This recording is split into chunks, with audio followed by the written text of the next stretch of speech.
Bien, les saludo en el amor del Señor. Mi nombre es Jaime Palma, uno de los pastores de la Iglesia Bautista Villanueva, y tengo la responsabilidad de poder compartir esta mañana la palabra del Señor. Siempre decimos esto: todos los niños vayan a sus clases porque las maestras, los maestros están preparados para enseñarles la palabra del Señor.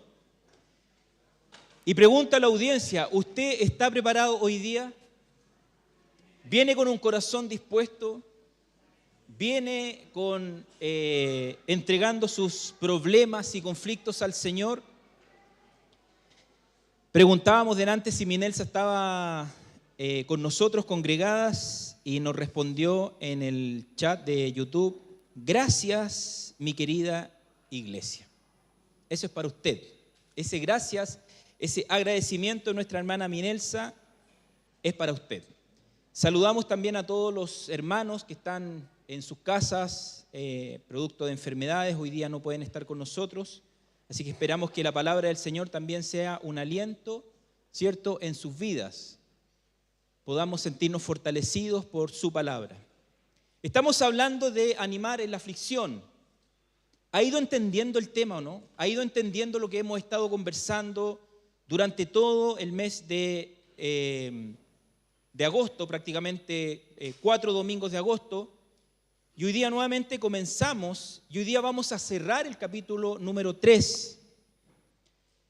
Y vamos a dar lectura desde el versículo 18 al 22, y les recuerdo que leemos desde la Biblia de las Américas. Vamos a dar lectura para que podamos centrarnos en el mensaje en esta mañana.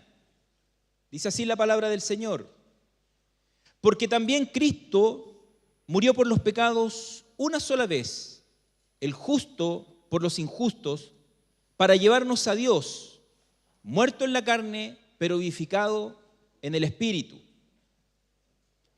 en el cual también fue y predicó a los espíritus encarcelados, quienes en otro tiempo fueron desobedientes cuando la paciencia de Dios esperaba en los días de Noé, durante la construcción del arca, en el cual pocos, es decir, 8 personas, fueron salvadas por medio del agua.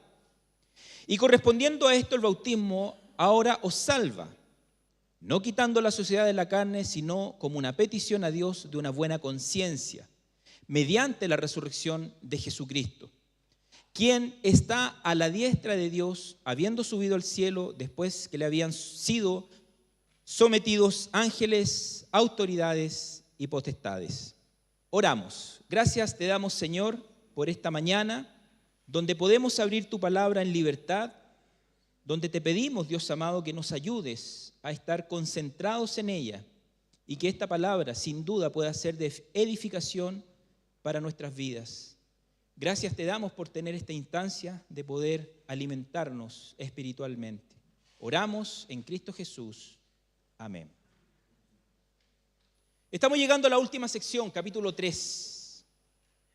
Y nos vamos a enfocar directamente en la persona de nuestro Señor Jesucristo.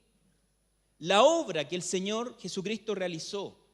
Una obra que es importante, que es trascendental en la humanidad. ¿Y sabes cuál es la obra que nos está mencionando el apóstol?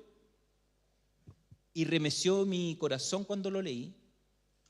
Es llevar al hombre a Dios. Fíjese la intención del Señor. Que usted, que estaba muerto en sus delitos y pecados, hubo un Salvador. Con la finalidad, con la intención de llevarlo a Dios. Y vamos a ver también en un punto número 2 de que este Señor Jesucristo, que se encargó de llevar al hombre a Dios, proclama una victoria. ¿Cómo se siente cuando usted gana? Un triunfador, ¿cierto? Alza sus brazos, extiende palabras, ¿cierto?, de emociones donde reflejan su victoria. Jesucristo proclamó una victoria. Pero no tan solo quedó en llevar al hombre a Dios, en proclamar su victoria, sino que también vemos a un Cristo o vamos a ver a un Cristo completamente glorificado. Pero para poder entender toda esta línea cronológica que yo estoy hablando, necesitamos entender el porqué de las cosas. Y tenemos que necesariamente remontarnos a Génesis capítulo 3. ¿Qué muestra Génesis capítulo 3? El pecado, la desobediencia. Hay una pregunta que yo hago en el Instituto Bíblico cuando hablamos de amartiología, la doctrina del pecado, y pregunto a los alumnos, y si alguien tiene la respuesta, dígala. ¿En toda la Biblia sale el pecado de Génesis a Apocalipsis? Desde Génesis capítulo 1 a Apocalipsis capítulo 22, María Ángela, responda usted. No, a ver. Porque aparece en el capítulo 3, muy bien. Génesis capítulo 1 y Génesis capítulo 2 no muestra el pecado del hombre. Comienza desde Génesis capítulo 3 hacia adelante. Entonces nos vamos a centrar en el capítulo número 3, donde muestra la desobediencia, obviamente, del hombre.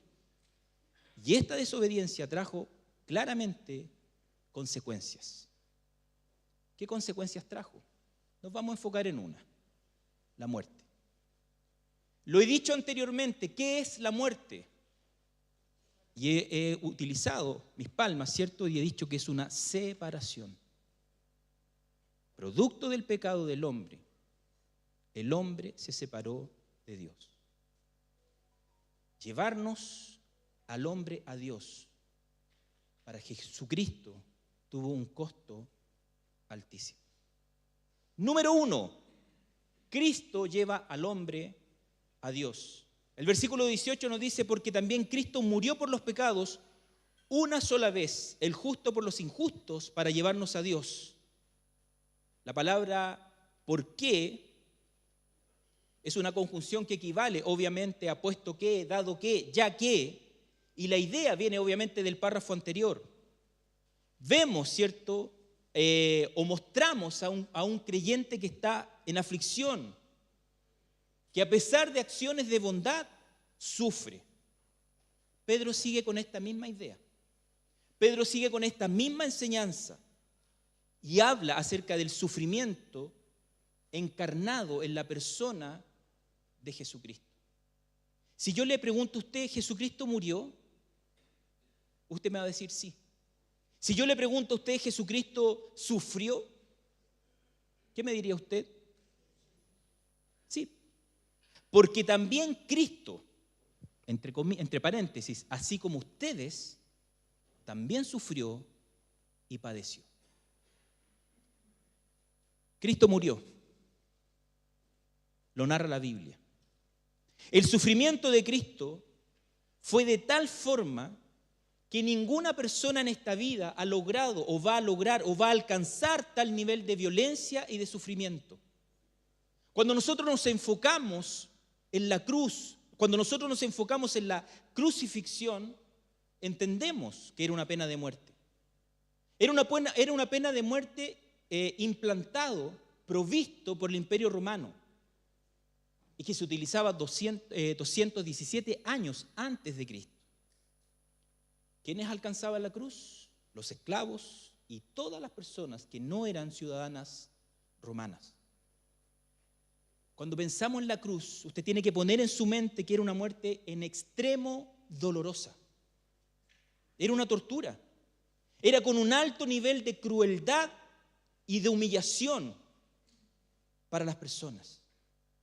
Eran expuestas públicamente para humillarlas, para deshonrarlas. Antes de llegar a la cruz, el malhechor, el asesino, el delincuente era flagelado, azotado, y se utilizaban diversos tipos de instrumentos que desollaban la piel. Eran personas que eran golpeadas por todos lados. Y Jesucristo no fue la excepción. Se le clavó, se le implantó una corona de espinas en su cabeza. Y de esa forma espantosa llegó a la cruz. el condenado era atado en la cruz o era clavado con clavos de 12,5 centímetros que cruzaban sus extremidades. El hombre en la cruz moría de una manera lenta y dolorosa. Y obviamente esto venía acompañado de un sufrimiento físico no menor. La persona colgaba durante horas y se veía el peso de su cuerpo sacudido por espasmos de dolor. Esto provocaba náuseas y provocaba una imposibilidad natural de poder respirar adecuadamente. Imagínese un cuerpo suspendido, el peso del propio cuerpo. Los pies de este cuerpo suspendido también eran clavados en la cruz de una manera también dolorosa. Los clavos pasaban por nervios que provocaban dolor insoportable y continuo. La condición debilitada del cuerpo generaba calambres y se atrofiaban los músculos y terminaba la persona muerta. Cuando tenemos gente nosotros en agonía y elevamos una oración a Dios, usted ora para que su ser amado no sufra. Usted le pide al Señor, Señor, llévatelo, pero que no sufra. Que no haya dolor en mi esposo, en mi esposa, en mi padre, en mi madre, en mis hijos.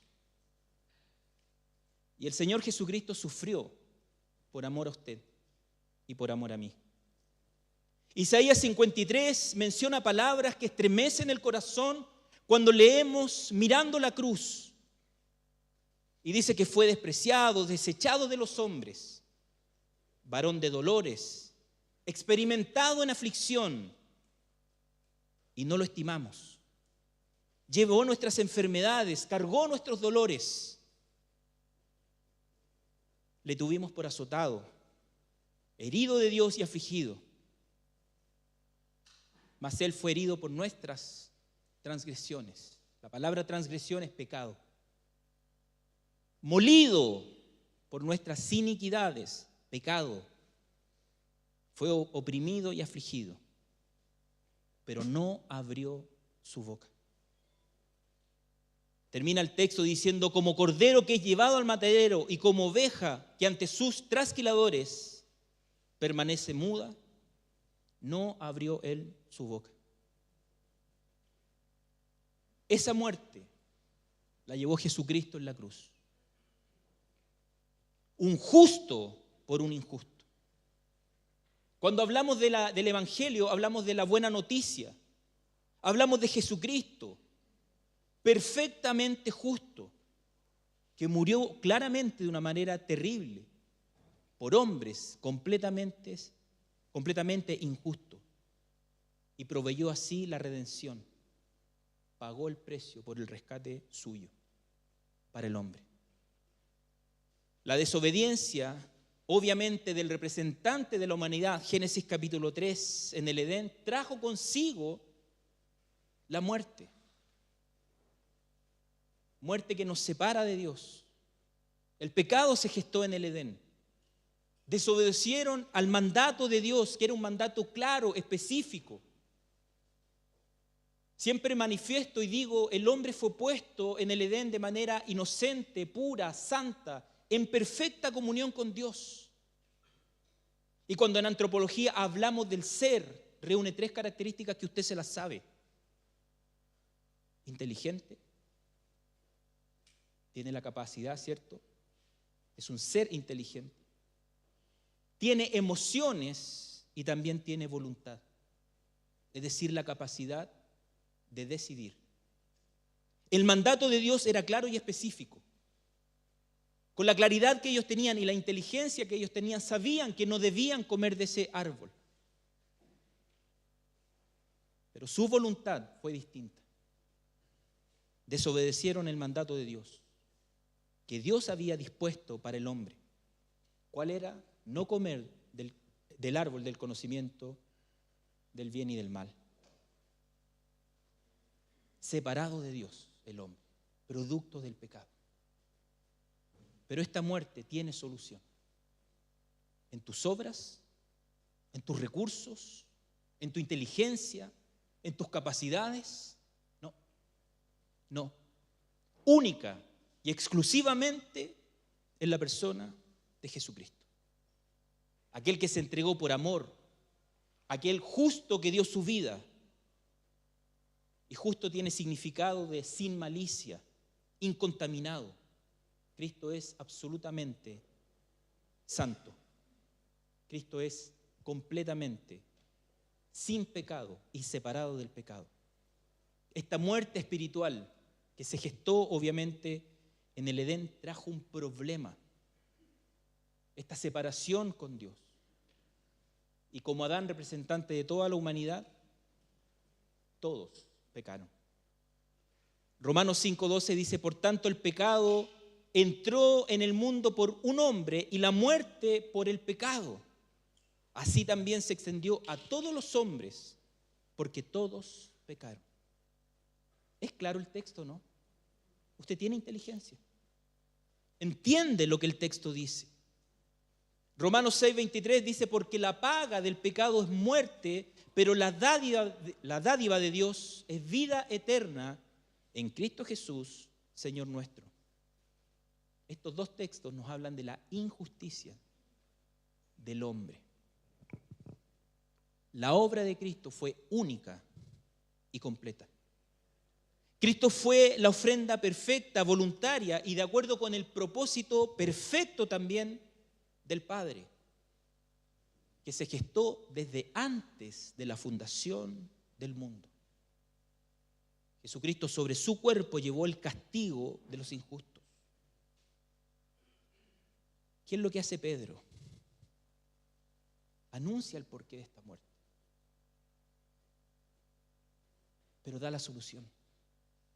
Hermanos, ustedes que están afligidos, ustedes que lo están pasando mal, ustedes que están preocupados por cosas temporales, Jesucristo vino a llevarnos a Dios. Ese es el mensaje. Muerto en la carne, pero vivificado en el Espíritu. Cristo vino a reconciliar al hombre con Dios. Su obra tan maravillosa se plasma en este pequeño texto para llevarnos a Dios. Porque el propósito de Jesucristo, según Mateo 18:11, dice, porque el Hijo del Hombre ha venido a salvar lo que se había, dígalo usted, perdido. Perdido. ¿Entiende el concepto? ¿Entiende la idea? El hombre completamente perdido en sus pasiones, en sus deseos, en sus avaricias, en sus egoísmos. Y Jesucristo se planta, según Juan 14:6, y se establece como el camino. El camino para llevarnos a Dios. Pero ¿sabe qué?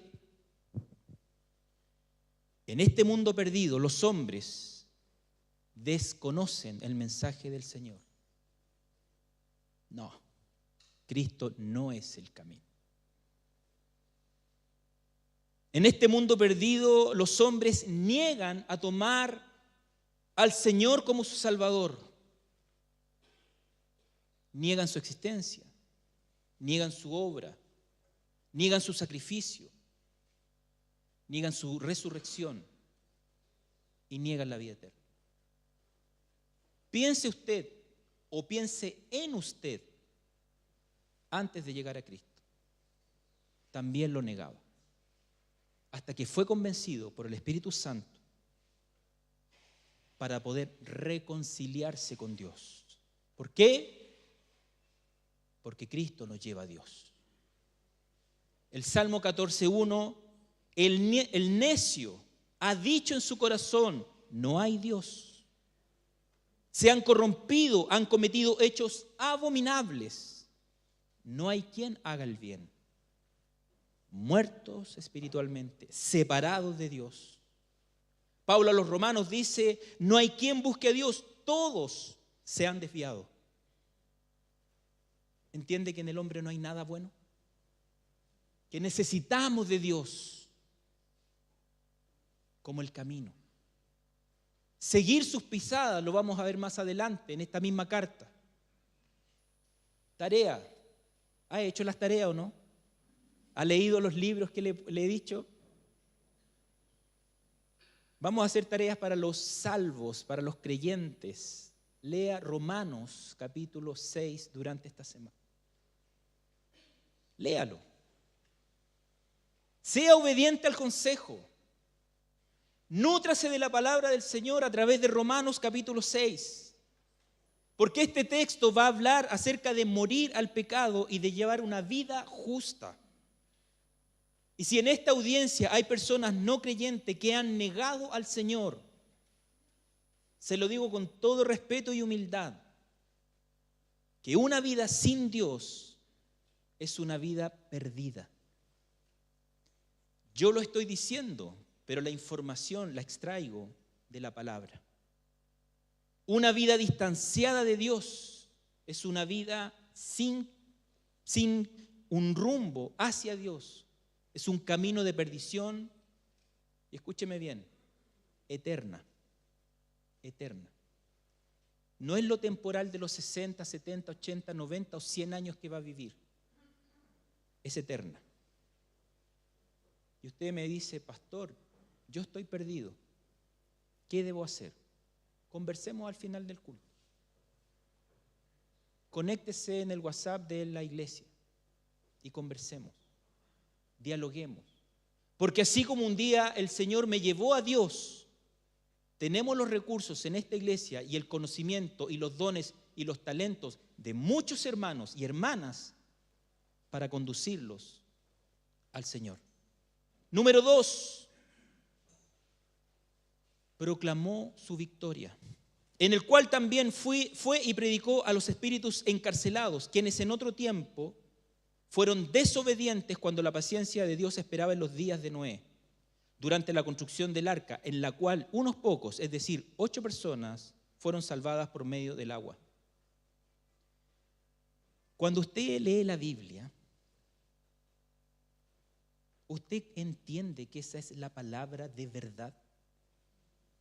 Cuando usted duda de la Biblia, no está dudando del pastor ni de los líderes, está dudando de Dios. Y una verdad bíblica y fundamental es que Cristo es la verdad. Juan 17:17 dice, tu palabra es verdad. Y todas las acciones y todas las palabras de Cristo son verdaderas. Y el texto que acabamos de leer nos presenta una verdad divina. Proclamó su victoria. ¿Dónde y cuándo? Esté atento porque lo vamos a ver. Pedro menciona con claridad una misión de Cristo. Predicó a los espíritus encarcelados. ¿Qué es esto? Cristo proclamó a los demonios encerrados en el abismo. Y estos demonios no eran seres humanos. ¿Por qué era necesario que Cristo predicara a estos espíritus encarcelados? Fue necesario. Fue necesario debido a la caída de Satanás y de sus demonios. Estos seres del mal, que desde el principio se han empeñado en impedir el plan de Dios en la redención del hombre, son el obstáculo del creyente, son el obstáculo del cristiano. Satanás obtuvo una victoria temporal, pero ¿sabe cómo la obtuvo? A través del engaño, a través de la mentira, a través de tergiversar la verdad de Dios. Y así usted también cae en el pecado, dejándose llevar por la mentira, el engaño, obviamente, de Satanás. Adán y Eva pecaron, hicieron lo malo. Rompieron el mandato del Señor. Génesis capítulo 2, versículo 16 y 17 dice: y ordenó el Señor Dios al hombre diciendo: de todo árbol del huerto podrás comer, pero del árbol del conocimiento del bien y del mal no comerás, porque del día que él comas, ciertamente morirás. ¿Es entendible el mandato? ¿O es como medio escondido, como que tiene una doble lectura? Es claro, es específico. Y siempre lo digo y siempre lo voy a decir. Dios no comenzó con restricciones. Dios comenzó con libertades. De todo árbol podrás comer. ¿Hay restricciones en eso? Ninguna. Pero solo, démosle énfasis, solo, única, exclusivamente de este no podrás comer. Las acciones de Satanás, desde sus inicios, han querido eliminar el plan de Dios. Han querido eliminar la línea de descendencia mesiánica. Lo vemos en el libro de Esther, lo vemos en el libro de Segunda de Crónicas. El enemigo tentó al mismo Señor Jesucristo para hacerlo caer y corromper la persona de Jesucristo. Y así poder romper la misión entregada, obviamente, por el Padre.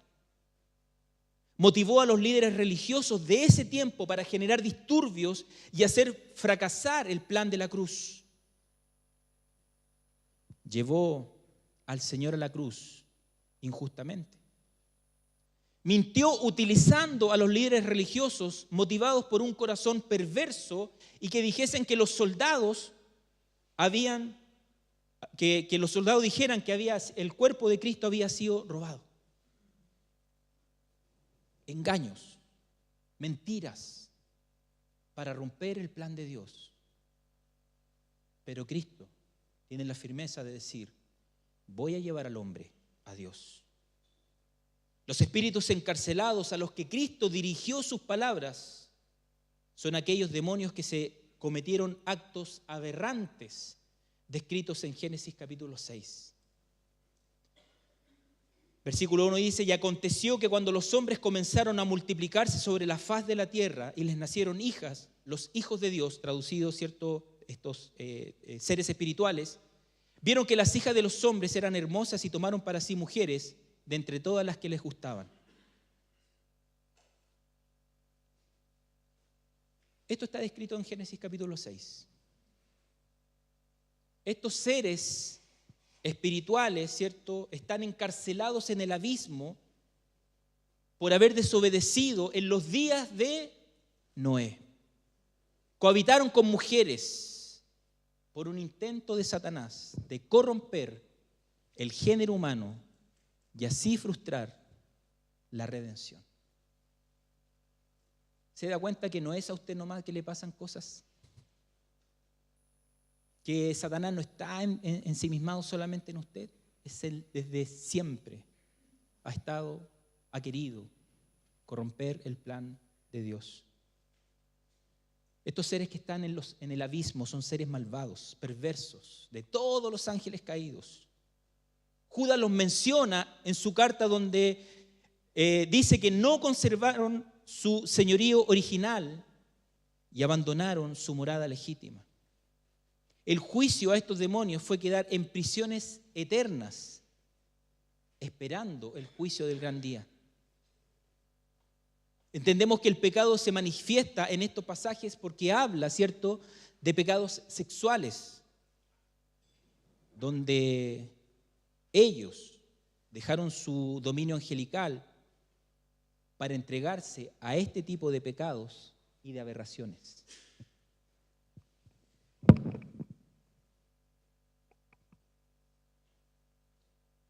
¿Cuál es el plan? ¿Cuál es la idea? Estos demonios actuaron de manera perversa. Estos demonios sobrepasaron todo límite. Espíritus malvados atrayendo, ¿cierto?, hacia mujeres, tomándolas y teniendo relaciones sexuales con ellas. Y por ese acto es que hoy día están en el abismo. ¿Qué es lo que es el abismo? Abismo significa un agujero profundo, tan profundo que parece no tener fondo. El abismo es el lugar que los demonios conocen, temen y tratan, obviamente, de evitar llegar a él. Como nosotros lo vemos manifestado en la misma Biblia. Lucas capítulo 8, versículo 31. Y le rogaban que no les ordenara irse al abismo. ¿Quién le pedía? Estos demonios. A Jesucristo. Es un lugar que nadie, obviamente, quiere estar. Es el lugar que va a llegar Satanás en el milenio.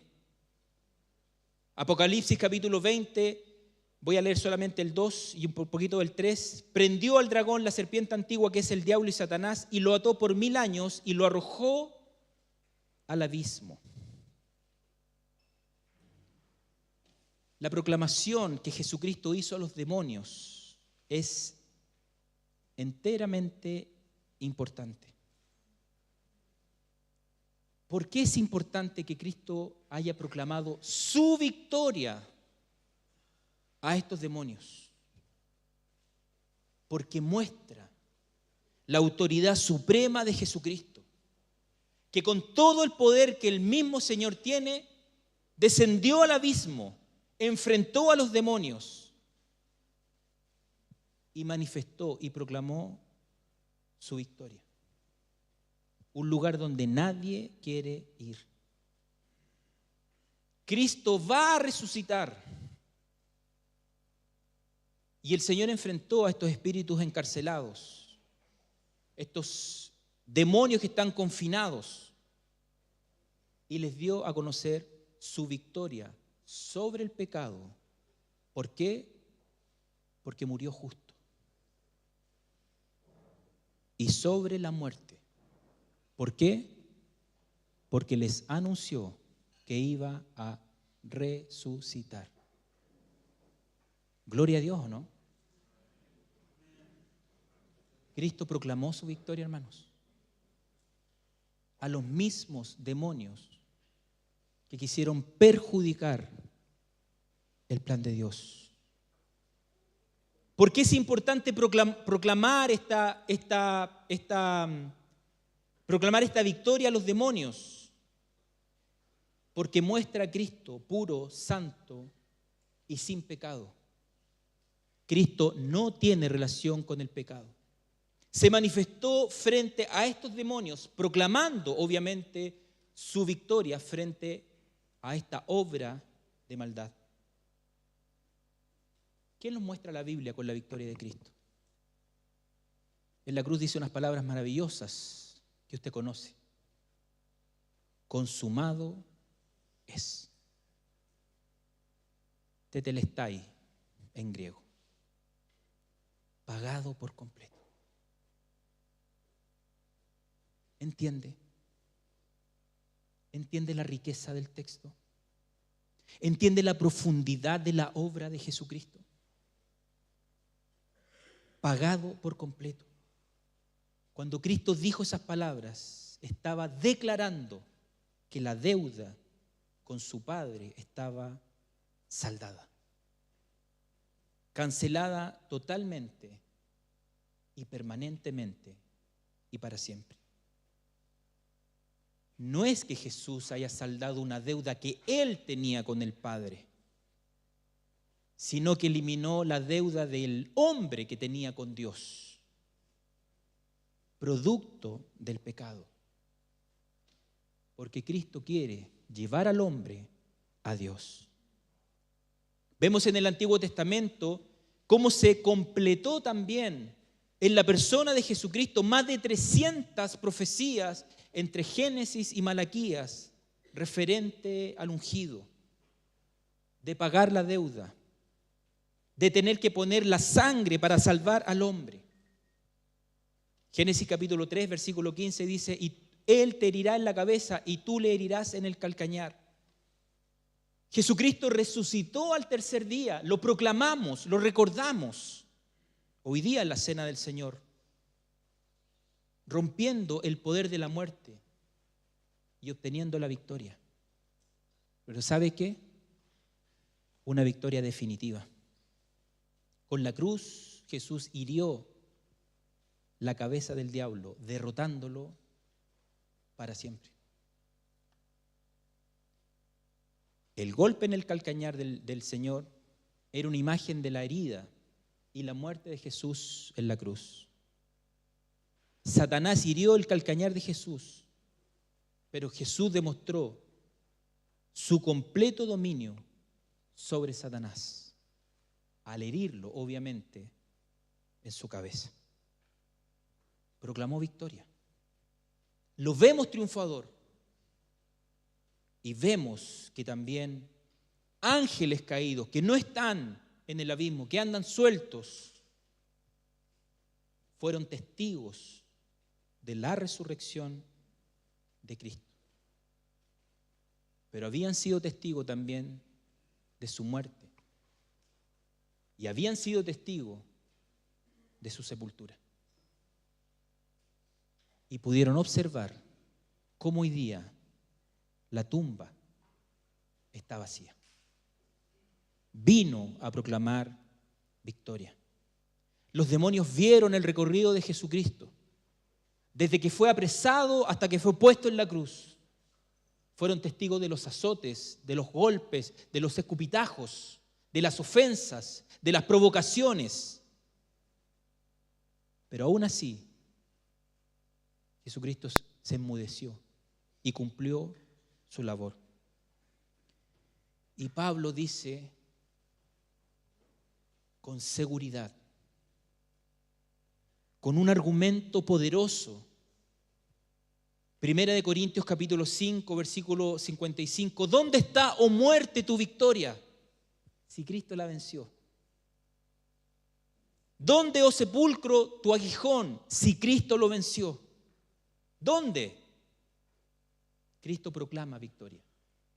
Filipenses capítulo 2, versículos 9 y 10 dice, por lo cual Dios también le exaltó hasta lo sumo y le confirió el nombre que es por sobre todo nombre, la obra de Cristo en la cruz, para que al nombre de Jesús se doble toda rodilla de los que están, fíjese bien y entienda, en el cielo, en la tierra y debajo de la tierra.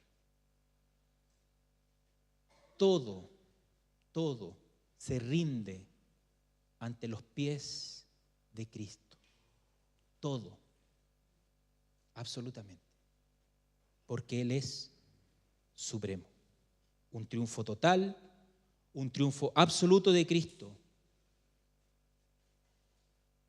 Un Rey supremo. ¿Se ve reflejado este triunfo en tu vida, hermano? Cristo venció los poderes de Satanás. Nosotros, por la obra de Cristo, estamos protegidos. Entienda bien, estamos protegidos frente a fuerzas demoníacas que sí quieren influenciar nuestras vidas a través de distintas cosas, sobre todo placeres. Pero podemos confiar plenamente en que podemos vencer porque Cristo lo hizo. Confiamos, obviamente, en la armadura de Dios frente a los ataques, a los dardos de Satanás. Y por la victoria de Cristo podemos soportar las tentaciones, los miedos, las dudas que el creyente puede estar teniendo en momentos de aflicción y de dolor. Cristo anunció su victoria. Cristo proclamó su victoria. Y toda rodilla se postra ante Él. Pero no solamente queda ahí. Cristo fue glorificado. Y el texto 20 dice, quienes en otro tiempo fueron desobedientes cuando la paciencia de Dios esperaba en los días de Noé, durante la construcción del arca, en el cual unos pocos, es decir, 8 personas, fueron salvadas por medio del agua. Y correspondiendo a esto, el bautismo ahora os salva, no quitando la sociedad de la carne, sino como una petición a Dios de una buena conciencia, mediante la resurrección de Cristo. Decimos desobediencia, que claramente es pecado. Y lo dice el versículo obviamente 20. Y en la desobediencia Dios dejó caer un juicio sobre aquellos demonios y fueron encarcelados en prisiones eternas bajo tinieblas para el juicio del gran día, dice el texto. Génesis capítulo 6, versículo 5 dice, y el Señor, siguiendo el relato de Génesis, vio que era mucha la maldad de los hombres en la tierra y que toda intención de los pensamientos de su corazón era solo hacer, ¿qué cosa? Siempre el mal. Siempre es un absoluto. En todo momento querían hacer el mal. El pecado nunca y nunca trae algo bueno para el hombre. Nunca. ¿Qué habla la Biblia acerca del pecado? Que la paga del pecado es muerte. Y ese juicio ya está definido por Dios respecto al pecado. Juan 3, 17 y 18 dice, porque Dios no envió a su Hijo al mundo para juzgar al mundo, sino para que el mundo sea salvo por él. Porque el Señor Jesucristo te quiere llevar a Dios. Pero el versículo 18 dice, el que cree en Él no es condenado. Pero el que no cree, ¿qué dice el texto? Ya ha sido condenado. Porque no ha creído en el nombre del unigénito Hijo de Dios. Y si no ha creído en Dios, ¿en quién ha creído? Piense, si yo rechazo a Dios, ¿en quién estoy creyendo? Pero si yo soy bueno, no le hago mal a nadie, no he matado nunca a nadie, le doy a los pobres o a los que necesitan. Pero el texto no está diciendo eso. La obediencia no trae condenación. Vamos a seguir en el relato del Génesis. Génesis capítulo 6, versículo 9. Y vamos a ver características que usted debe apropiarse de ellas. Noé era un hombre justo. Noé era un hombre perfecto entre sus contemporáneos. Y Noé andaba con Dios. ¿Podría usted apropiarse de estas características de Noé? Justo, perfecto, maduro, entre sus contemporáneos y andaba con Dios. Qué maravilloso, ¿no? Qué maravilloso estas características que este hombre tenía. Un hombre maduro, un hombre creyente, que confiaba en lo dicho, ¿cierto?, por Dios, que se le encomendó construir un arca. Las aguas iban a ser el medio, ¿cierto?, de la salvación de este hombre y su familia. ¿De qué cosa? Del juicio de Dios producto de la desobediencia. No que el agua tuviera poder en sí, sino que la fe puesta en Dios trajo consigo la salvación para este hombre. Haz el arca, Noé. Lo tienes que construir de tal madera, tal anchura, tal altura, tal longitud. La Biblia no muestra a Noé dudando o no creyendo lo dicho por Dios. Muestra un hombre que le creyó a Dios y que obedeció a Dios y que trabajó por un periodo de 100 años aproximadamente hasta culminar la obra que Dios le había encomendado. Hago inmediatamente la pregunta: ¿Dios a usted le ha encomendado una obra? ¿Le ha creído o lo ha puesto en duda? Juzgue, por favor, usted si la tarea de Noé era fácil. ¿Sabe que Noé vivió aflicciones como usted? Porque entienda el texto. ¿Cuántas personas van a ser rescatadas? 8. Personas obedientes. Pero había todo un pueblo apartado de Dios, realizando obras completamente abominables ante los ojos de Dios. Hombres guiados por sus pasiones, dando rienda suelta. No sé si entiende el concepto nuestros hermanos que no son chilenos, ¿cierto? Usted suelta las riendas del caballo y sale corriendo, dando rienda suelta, ¿cierto?, a los deseos pecaminosos. Pero algo decidió Noé. ¿Sabe por qué? Porque el ser está compuesto de inteligencia, de emociones y de voluntad. Y la voluntad de Noé fue obedecer. Noé decidió poner su confianza en Dios. Noé decidió creerle a Dios. Noé decidió guiar a su familia a la justicia, obviamente, del Creador y a obedecer a Dios sin cuestionar. Por su fe, Dios proveyó la salvación para este hombre. Personas que están involucradas con Dios. La obediencia a Dios trajo bendición sobre la vida de Noé. La fe es una pieza clave y fundamental para Noé, para alcanzar su salvación.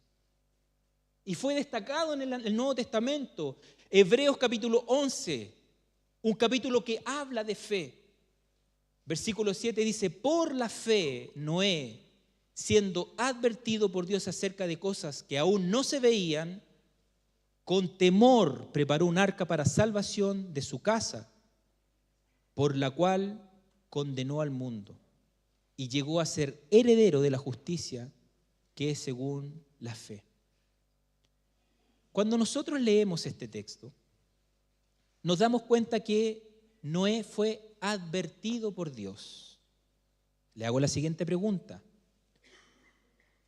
¿la Biblia nos advierte acerca de los últimos tiempos?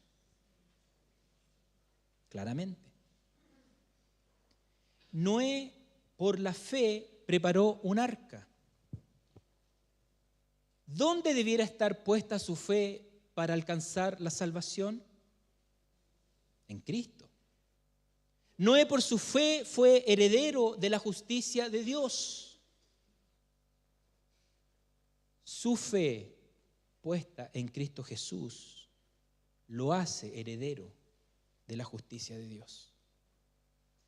Dios a Noé lo preservó de las aguas, mientras el resto de la humanidad perecía.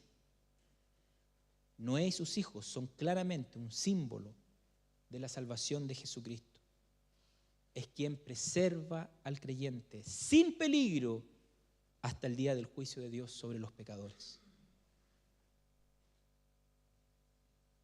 Hoy, el creyente salvado por fe también va a las aguas como una ordenanza, que es el bautismo que el Señor nos dejó a nosotros, la iglesia.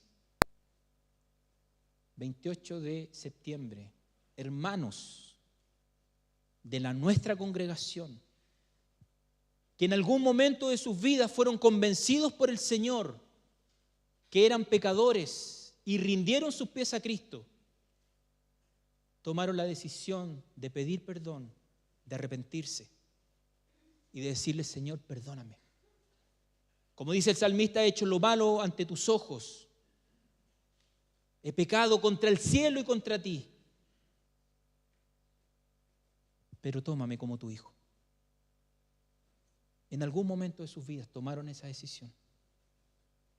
En algún momento de sus vidas decidieron también ser discipulados y discipuladas, porque anhelaban alimentarse de Dios, transformar sus vidas para parecerse más a Cristo.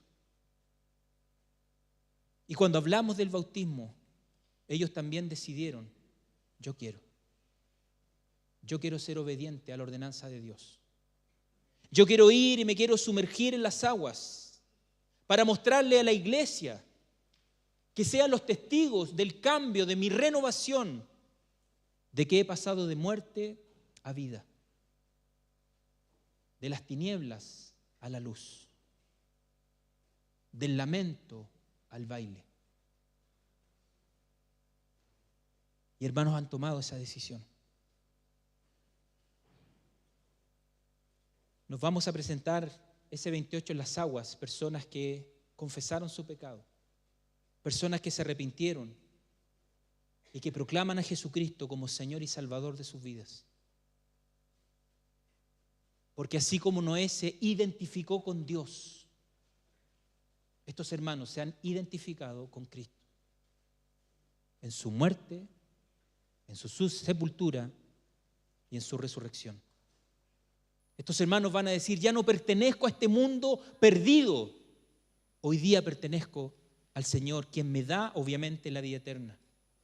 Es un testimonio público de la fe de estos hermanos que por la gracia del Señor están acá. Tareas.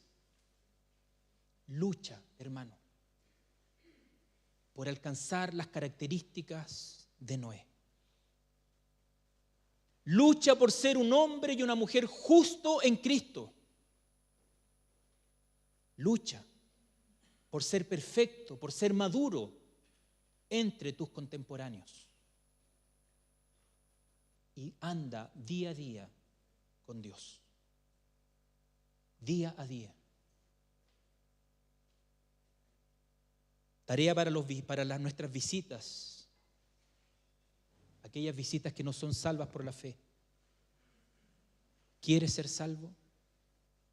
¿Quieres alcanzar el regalo de la salvación, de la vida eterna?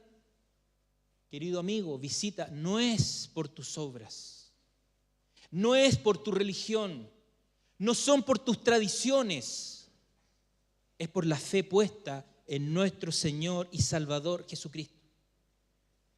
Y te invito a conversar al final del culto. También está disponible el pastor Patricio, el pastor Yense, sus esposas y hermanos de la congregación para poder exhortarte, enseñarte, guiarte a depositar la fe en el Señor. ¿Y cuántos hoy día aquí son salvos por la fe? Pero han tenido el temor de bautizarse porque no estoy preparado. Búsqueme un versículo en la Biblia que diga que tienes que estar preparado para obedecer al Señor. Un versículo de la Biblia.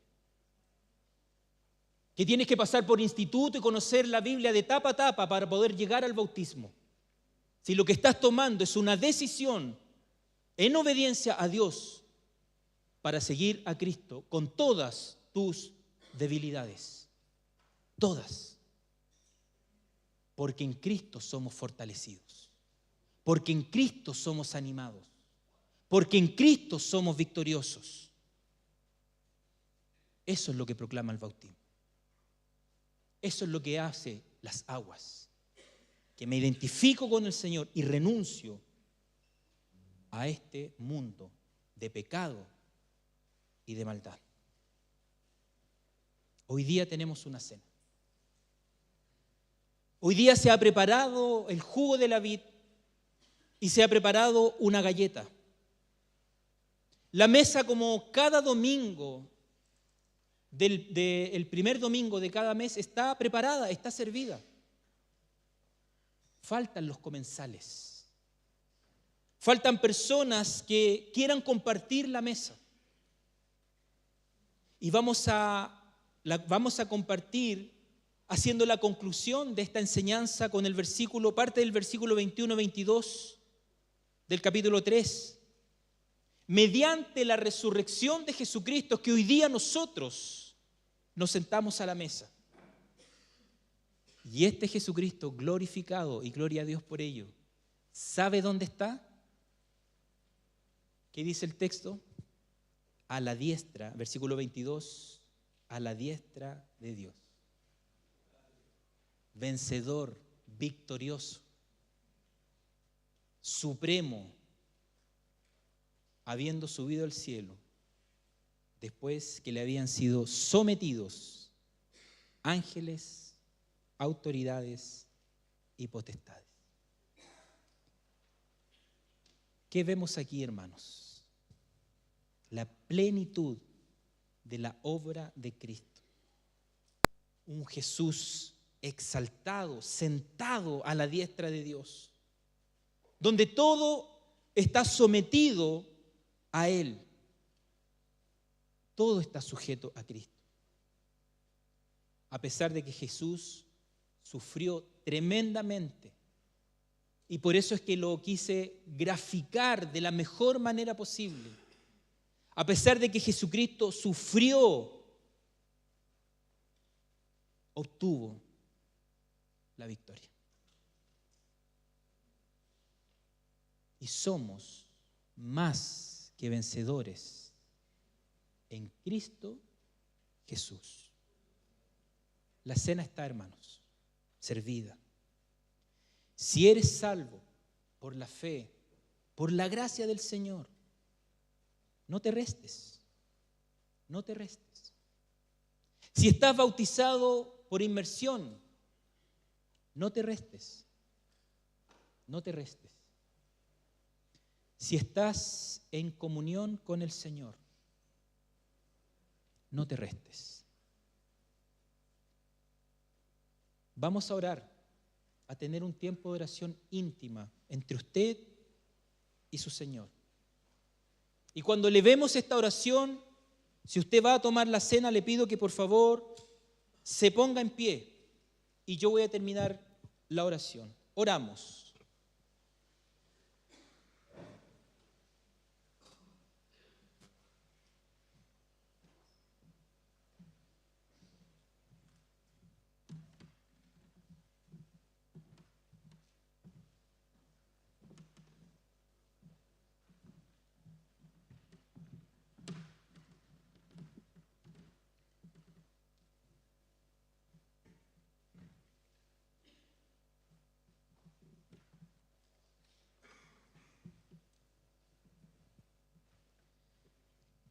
Damos gloria a tu nombre, Señor.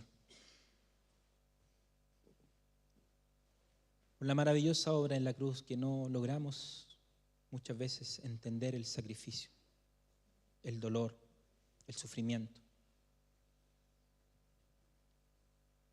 Y no logramos muchas veces entender que todo lo hiciste por amor. Vamos delante de tus pies, Señor, pidiéndote, Padre Celestial, que trates con cada mente, con cada corazón hoy día aquí presente, Señor. Hoy día queremos exaltarte y glorificar tu nombre, Señor, y seguir proclamando tu victoria, tanto en nuestras vidas, en nuestras familias, pero también en todo aquel que no te conoce. Permite, Padre Celestial, que cada uno de nosotros hoy día podamos tomar la cena dignamente. Aflige el corazón de aquel que está distanciado de ti, Señor. Aflige el corazón de aquel que no te conoce, Señor. Aflige el corazón de aquel que está separado de ti, que va caminando a la muerte eterna.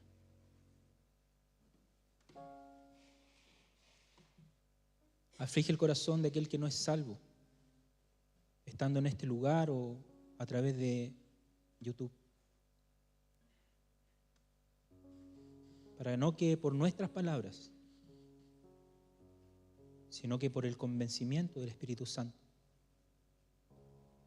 pueda postrarse ante tus pies y pueda alcanzar el regalo de la salvación. Pueda tomar el título de hijo de Dios. Solo por tu gracia, Señor. Gracias por tener esta oportunidad de conmemorar tu tremenda victoria. Porque te miramos, no en la cruz, te miramos sentado a la diestra de Dios, como un victorioso, como un poderoso, como un gigante. Gracias. Gracias, Señor. En Cristo Jesús. Amén. Invito a los hermanos que me van a acompañar a servir la cena en esta mañana, que puedan pasar acá adelante. Y como lo dije al principio, te puedas poner en pie. Puedas participar en esta mañana de la cena.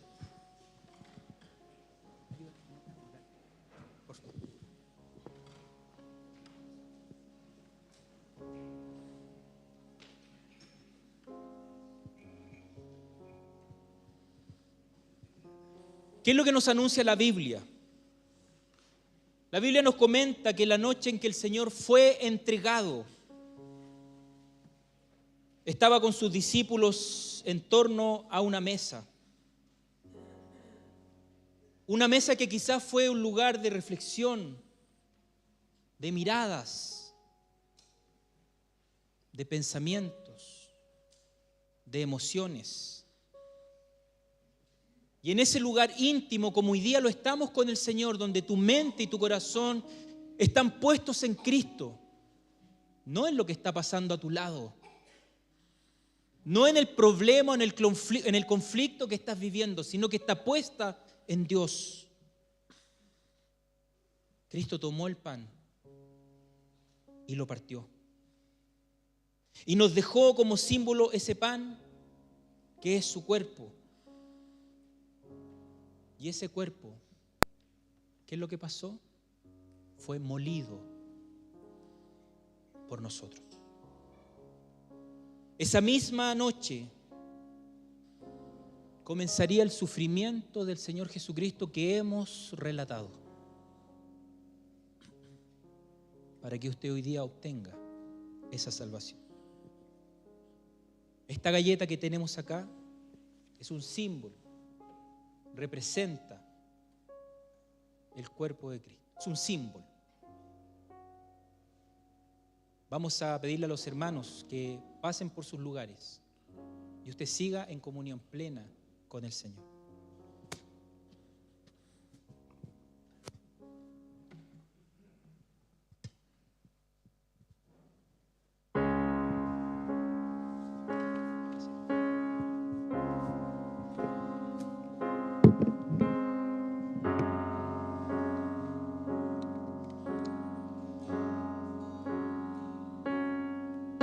¿Cómo puede ser que el bueno y justo se hizo hombre y fuera a morir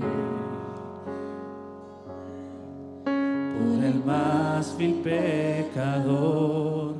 Como siendo yo su enemigo, el sufrimiento en mi lugar tomó en aquella cruz y cargó mi maldad sobre él.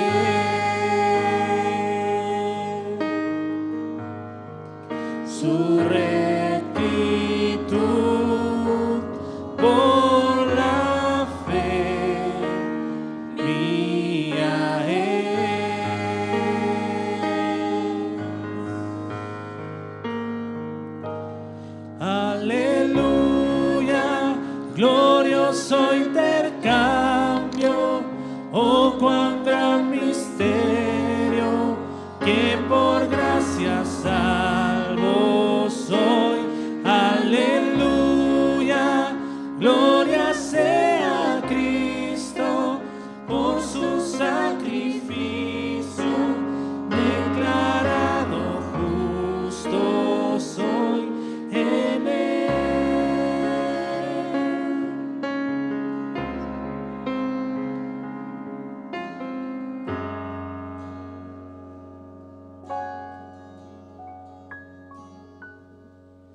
¿Cómo es posible que en Jesús, como a su Hijo, Él me recibió? Y su nombre llevo hoy, su perfecta vida de obediencia al Padre, al yo creer, Él me otorgó y perdón me dio, pues cargó mi maldad sobre él.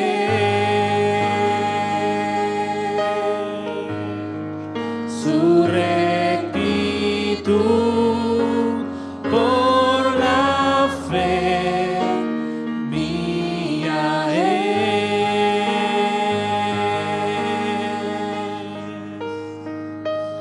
Aleluya, glorioso intercambio, oh cuán gran misterio, que por gracia salvo soy.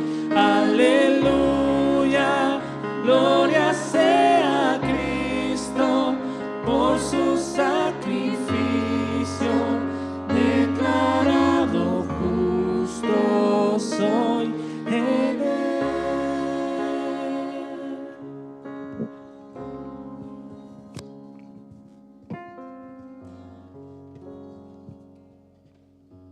¿Todos tienen su galleta? Tenemos una galleta especial para aquellas personas con problemas de gluten o celíacos. ¿Todos tenemos galleta? La Biblia dice en 1 Corintios 11, versículo 23, porque yo recibí del Señor lo mismo que os he enseñado, que el Señor Jesús, la noche en que fue entregado, tomó pan y después de dar gracias, lo partió y dijo, este es mi cuerpo, que es para vosotros. Haced esto en memoria de mí. Nuestro hermano Jaime nos va a guiar en oración y nos va a invitar a participar del pan. Padre Celestial, te alabamos, te bendecimos tu nombre, Señor, en esta mañana. Y recordamos una vez más, Señor, a tu Hijo, ese sacrificio, Señor, que hizo en la cruz por cada uno de nosotros. Gracias, Señor, por ese cuerpo molido, por ese sacrificio santo, justo, verdadero, Señor. Gracias por esa victoria que tú alcanzaste en la cruz, Señor, y gracias porque tú quieres compartir esa victoria también con nosotros. Gracias por ese, como decía el pastor y decíamos, ese cuerpo molido, Señor, ese dolor que nos estremece. Gracias, Señor, porque tú lo hiciste solamente por amor a nosotros. Ese amor, Señor, que excede todo conocimiento, que excede nuestro entendimiento. Pero, Señor, lo aceptamos con un corazón agradecido. Muchas gracias, Señor, y celebramos en estos momentos esta cena contigo. Muchas gracias, Padre, en el nombre de Cristo Jesús. Amén. Comamos, hermanos.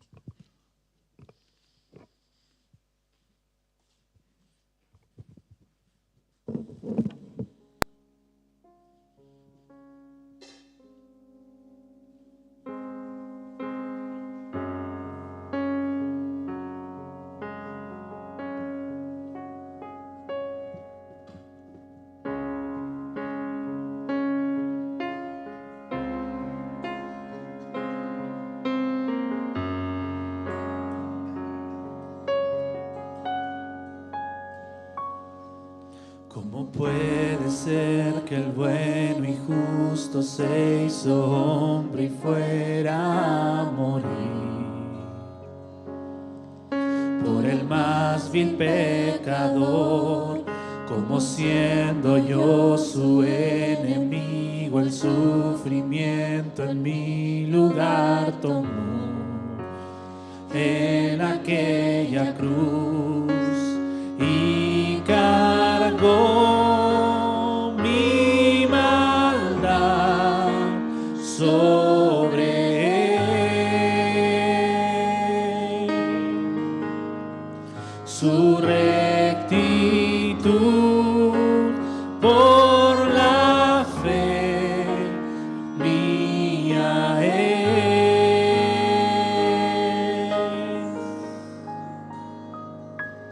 Aleluya,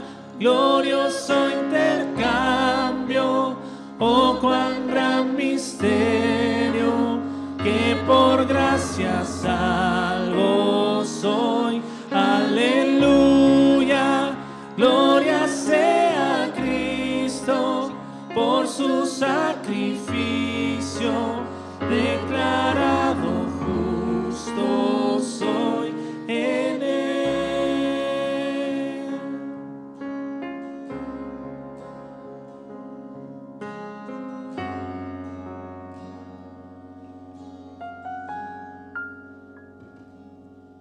¿Cómo es posible que en Jesús, como a su Hijo, Él me recibió? Y su nombre llevo hoy, su perfecta vida de obediencia al Padre, al yo creer, Él me otorgó. Y perdón me dio, pues cargó mi maldad sobre él.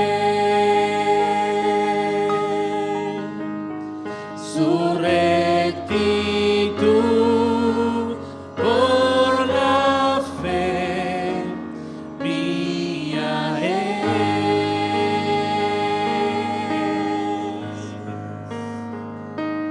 Aleluya, glorioso intercambio, oh cuán gran misterio, que por gracia salvo soy. Aleluya, gloria sea a Cristo, por su sacrificio, declarado justo soy.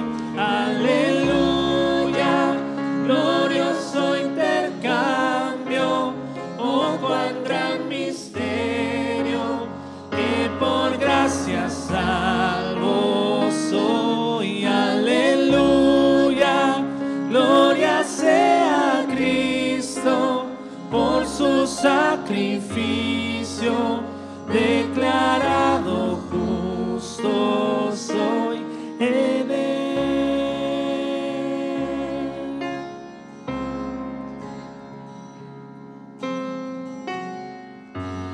Declarado justo soy en él.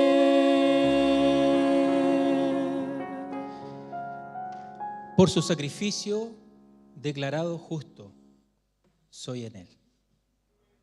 ¿Todos tienen la copa? Amén.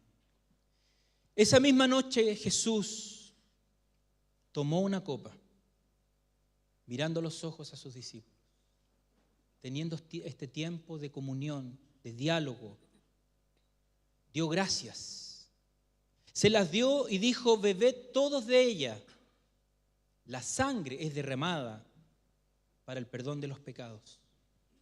Primera de Corintios 11:25 dice: de tal manera tomó también la copa después de haber cenado, diciendo: esta copa es el nuevo pacto en mi sangre. Haced esto cuantas veces la bebáis en memoria de mí. Nuestro hermano Juan Carlos nos va a guiar en oración y nos va a invitar a tomar de la copa. Oremos. Bendito Jesús, con este jugo de uva conmemoramos tu sangre bendita derramada en la cruz por nuestros pecados, Señor. Sangre que es suficiente para presentarnos delante de ti, Señor. Y ahora te agradecemos y nos encomendamos en tus manos, Señor. Participemos, hermano.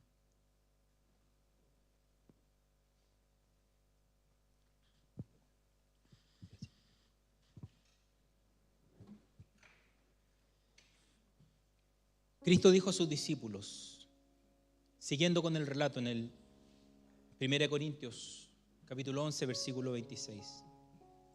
Porque todas las veces que comáis este pan y bebáis esta copa, la muerte del Señor proclamáis hasta que Él venga. Vamos a orar y vamos a dar término a este culto, les recuerdo enviar los vasitos a un rincón para que los hermanos lo puedan retirar. Padre Celestial, te damos tantas gracias por esta mañana donde hemos podido proclamar a través de tu palabra la victoria de Cristo. Ayúdanos, Señor, a también seguir siendo desafiados a crecer cada día en el carácter de Cristo. Honramos tu nombre y te damos gracias por todo. En Cristo Jesús. Amén.